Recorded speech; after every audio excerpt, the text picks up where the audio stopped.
Aujourd'hui, on va parler de quelque chose d'important. Pourquoi le mois de novembre a été catastrophique pour le Bitcoin et pourquoi le mois de décembre démarre sous haute tension. Et surtout, on va revenir sur le dump qu'il y a eu juste avant l'ouverture du mois de décembre, cette baisse qui a surpris tout le monde. Je vais essayer de te résumer un petit peu la situation, mais surtout, je vais t'aider à comprendre ce que toi tu peux mettre en place pour pouvoir traverser cette épreuve. Bienvenue sur la chaîne, ici on parle crypto-monnaie et investissement. Si c'est des sujets qui t'intéressent, n'hésite surtout pas à t'abonner, à cliquer sur la cloche, mettre un petit pouce bleu, ça fait toujours plaisir. Si tu veux être au cœur de l'actualité du Captain, tu peux aussi rejoindre le canal Telegram, il est dans la description de cette vidéo. T'installes Telegram sur ton téléphone ou sur ton ordi, tu cliques sur le lien, ça rejoint directement le canal. Allez, on va essayer d'être le plus clair possible, j'espère que t'es prêt, c'est parti. Alors on commence par les faits. Le mois de novembre, ça a été un des pires mois de l'année pour Bitcoin.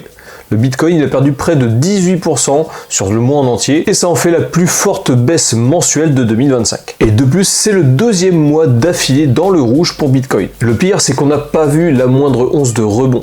Une petite respiration tout au plus, mais une tendance globale qui reste baissière. Alors oui, il y en a beaucoup qui se demandent en ce moment, est-ce que c'est la fin du bull run? Est-ce que c'est la fin du Bitcoin, la fin des crypto-monnaies? Est-ce que ça va s'effondrer pour aller directement en bear market? Et est-ce qu'on se donne rendez-vous dans 4 ans? On va voir que c'est pas aussi simple, mais une chose est sûre, c'est que oui, novembre fait très très mal. Alors maintenant, on va essayer de voir pourquoi ça a chuté. Eh bien, la première raison, c'est le volume des exchanges qui s'est complètement écroulé. Une baisse d'environ moins 26% de tous les volumes en spot à prix coûtant entre octobre et novembre.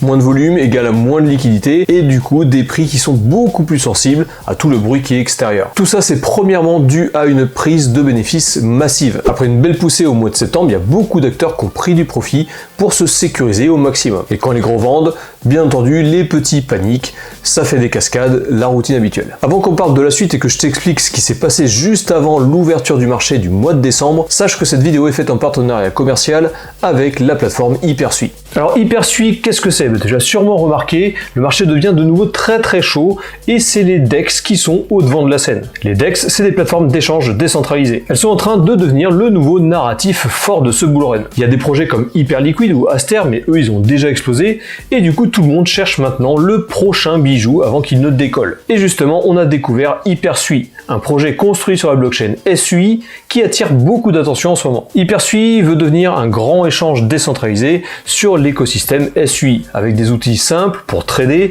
échanger, investir, et le tout sans intermédiaire. Le projet a déjà levé plusieurs millions de dollars pendant sa vente publique, et son token HypeSui est actuellement proposé à 0,00143 $. Lors du listing, le prix est prévu à 0,09 $. Autrement dit, ceux qui rentrent tôt pour profiter du fort potentiel de cette cotation, pourraient profiter du fort potentiel de cette cotation.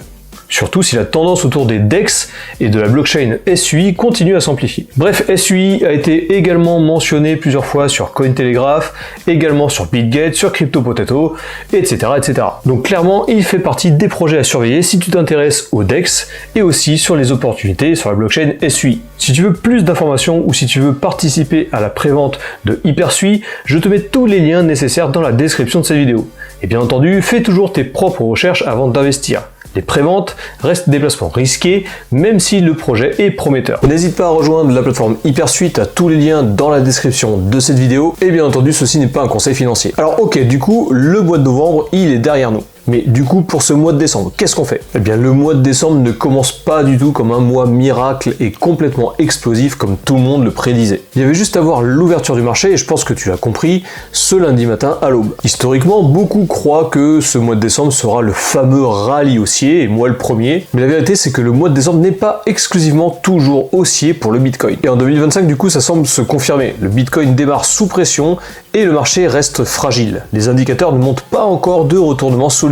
On pourrait avoir quelques rebonds pendant ce mois de décembre, mais rien n'indique un retournement massif de tendance pour une propulsion explosive vers le nord. En bref, le mois de décembre, c'est prudence maximale. Avant même que décembre ne commence, on a eu un premier avertissement. À l'ouverture des marchés futures américains, le Bitcoin a décroché d'un coup. Comme un trou d'air, il a perdu 7% de sa valeur en quelques minutes. Et cette chute intervient juste pendant une période où on pensait au rebond. Une hausse commençait à se profiler, on attendait tous le Bitcoin de retour aux 100 000 $, et finalement il est retourné aux 80 000 $. Alors pourquoi ce crash alors que tout le monde pensait que le rebond ne faisait que commencer? Déjà, il y a 1 milliard de dollars qui a été liquidé en 24 heures. Encore une fois, et ça fait très mal, il y a plus de 80% de cette liquidation qui concerne les positions de trading en longue. à l'achat. Ça veut dire que des milliers de traders pariaient à la hausse du Bitcoin, un retour aux 100 000 $, et bien entendu, ils ont utilisé de l'effet de levier. Et ils se sont fait dégommer, comme d'habitude, depuis plusieurs semaines. Ça a créé un effet domino, liquidation en chaîne, le prix du Bitcoin qui s'enfonce, bref, on connaît la routine. À côté de ça, les regards se tournent vers le gold, l'or. Depuis plus de 3 ans, le gold ne fait que augmenter, explosant ATH sur ATH. Mais là, tu te demandes pourquoi on parle de gold alors qu'on est sur une chaîne crypto.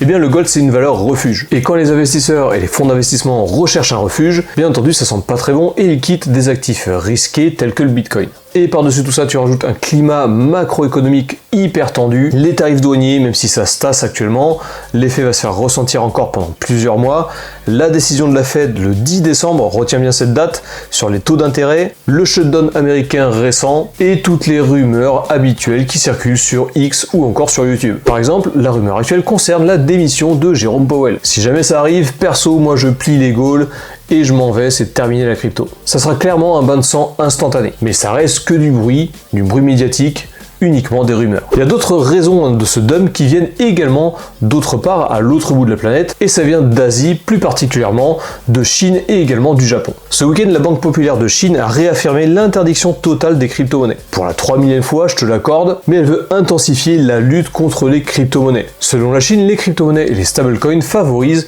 les transferts de fonds illégaux. Résultat, le marché asiatique a plongé pendant la nuit, directement juste avant l'ouverture européenne. Et bien entendu, le marché asiatique ouvre pendant la nuit, juste avant l'ouverture européenne. Du coup, toute l'Europe s'est réveillée avec son moins 7% avant de commencer la journée. Mais c'est pas tout, car le Japon a littéralement enfoncé le clou de cette chute en mettant fin au carry trade en yens, une pratique vieille de plus de 30 ans où il prêtait de l'argent presque gratuitement à l'étranger. Cet argent allait partout, dans la bourse, dans l'immobilier, dans les matières premières et bien entendu dans les crypto-monnaies. Mais cette nuit, le Japon a envisagé une hausse des taux d'intérêt. Le yen explose, les obligations japonaises augmentent, et du coup, tous les investisseurs vendent leurs actifs risqués, ils rachètent du yen, et le bitcoin dévisse littéralement. Bref, on a clairement commencé le mois de décembre avec un gros avertissement. Et les altcoins dans tout ça, eh bien c'est pas joli. Mauvaise nouvelle, quand le Bitcoin frétille vers le sud, les altcoins dévissent complètement. Le mois de novembre a fait mal à tout le marché. Beaucoup d'altcoins ont perdu plus que le Bitcoin, certains entre 25%, voire même 40% de leur valeur. C'est un carnage classique en période de baisse. Les capitaux sortent, la liquidité disparaît et les petits projets plongent. Alors maintenant on va parler de toi, de nous tous, en tant qu'investisseur. Qu'est-ce qu'on va faire pendant cette période de crise? Eh bien premièrement, il faut faire preuve de prudence. Ce n'est pas le moment d'être surexposé, ni de faire du all-in sur une impulsion. On est dans une phase de marché fragile et le rebond n'est pas assuré. Il faut absolument établir une stratégie long terme en allouant un minimum de liquidité, un petit peu chaque mois ou chaque semaine, et surtout ne pas foncer sur les altcoins. Il faut également gérer tes prises de liquidité, tes prises de profit. Si tu suis la chaîne depuis 5 ans, et aussi le canal Telegram qui est dans la description de cette vidéo, normalement tu dois avoir réalisé plusieurs profits sympathiques. Donc garde encore tes liquidités. Si le marché corrige encore, tu vas pouvoir racheter plus bas. Les liquidités, c'est clairement une arme, surtout sur un marché incertain. Et bien entendu, il faut également faire preuve de patience. Rien ne sert de se précipiter, il ne faut pas se faire piéger par le FOMO. Pour résumer, le mois d'octobre et le mois de novembre ont été très compliqués. Ce mois de décembre commence vraiment dans la violence. On a eu un crash sur le Bitcoin et sur les crypto-monnaies juste avant l'ouverture de ce mois-ci. Et les facteurs sont clairs. L'Asie, les liquidations massives, la macroéconomie qui reste tendue. Le bull run n'est pas terminé, mais la route vers la fin de ce bull run risque encore d'être mouvementée. Si tu veux rester informé sur mes stratégies et sur l'état du marché, like cette vidéo, partage-la à tes amis et surtout abonne-toi et clique sur la cloche. Tu peux aussi rejoindre mon canal Telegram, il est dans la description de la vidéo. Tu cliques sur le lien, ça rejoint directement le canal, c'est 100% gratuit. Voilà, cette vidéo est terminée, j'espère qu'elle t'a plu. C'était le Captain, on se retrouve bientôt dans une prochaine vidéo. D'ici là, porte-toi bien, fais attention à tes wallets, à tes économies, et je te dis à la prochaine.